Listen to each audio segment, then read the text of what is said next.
yu Giêsu balaya jeng kerdo jong aban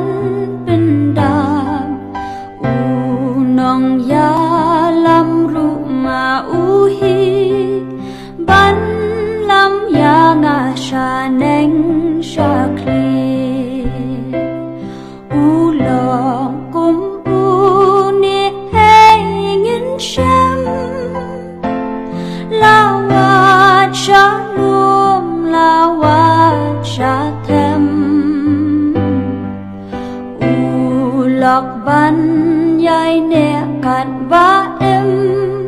ha shi tom baro ban hakem jing ut ka min siem ei ban snap ha ki jing khus lai ei ban rap ha jin jar ba ei ban snolem kum uni lok ba nga la shem ulong kum uni hey ngin shem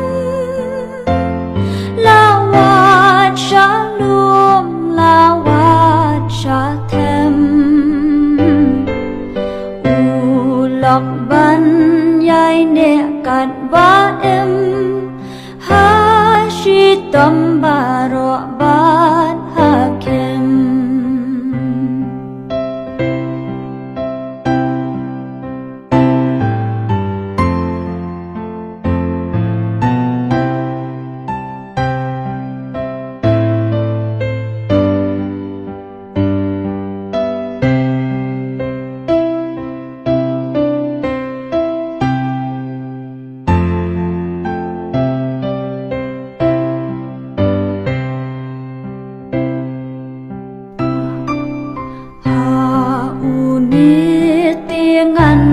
ngâu pa